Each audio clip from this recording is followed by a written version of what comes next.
The Jaguars have been busy this week, so we had to bring in 1010XL's Frangie to try and navigate a lot of complicated stuff. All right, let's start off with the guys that are no longer with the team, Frank. Jaguars have made some very, I guess, expected changes along the way, losing some veteran players, Foley Fatukasi, Rayshawn Jenkins, and Darius Williams all out the door. Yeah, thoughts on all of them. Foley Fatukasi just didn't play well. He didn't play well really either year, but really didn't play well last year. So that's one I kind of expected. Sometimes veteran guys just don't play well in a new setting. He really struggled. That didn't surprise me. I wasn't surprised about Rayshawn Jenkins. I really like Rayshawn. I think he's a good player, good box safety, but they love Antonio Johnson. I think they've got the replacement. He's cheaper. He's going to be a really good player. So Fatukasi didn't play well.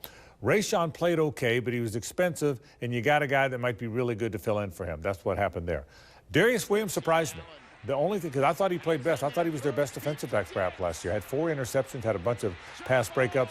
I was surprised by Darius Williams. My guess is, and it's a guess, that maybe Ryan Nielsen wants to play more man, where you're turning and running with the receiver. I think Darius is better when he's watching the quarterback, which means his own guy. That's the only thing I can assume. That's the one of the 3 that surprised me, Jamal. So now with those changes, the Jaguars already had some areas on their roster that they needed to improve, but now they kind of opened up a few other spots. There's definitely an urgent need to add some help at corner now that Darius is gone. Yeah, I think they probably were going to address corner anyway. I think one thing Doug Peterson told me in Indianapolis, he said, look, the way football's played today, you can't have enough cover guys. Everybody's in nickel 75% of the time. That's 4 down linemen and a bunch of guys covering. So you really can't have enough guys covering. Well, now you need one more. Again, my guess is, and they haven't spoken to this, and Ryan Nielsen hasn't really said this, but my guess is you're going to see an awful lot of man, an awful lot of nickel, and a lot of guys that can run and cover. So, yeah, I would think they probably address it in free agency, or at least entertain it in free agency.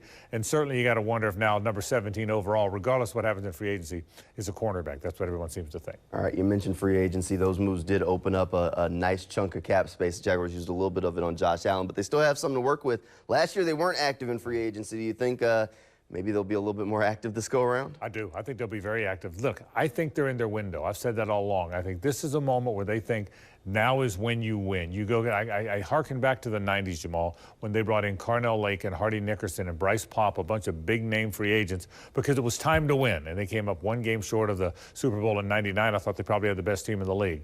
This feels a little bit like that to me. I think they're in their window. I think they expect to win now. And when you expect to win now is when you go all in. I expect them to be active in free agency. I do. All right, free agency just a couple of days away, so we'll keep you up to date on everything as the Jaguars journey through it. Frank, thanks for being here.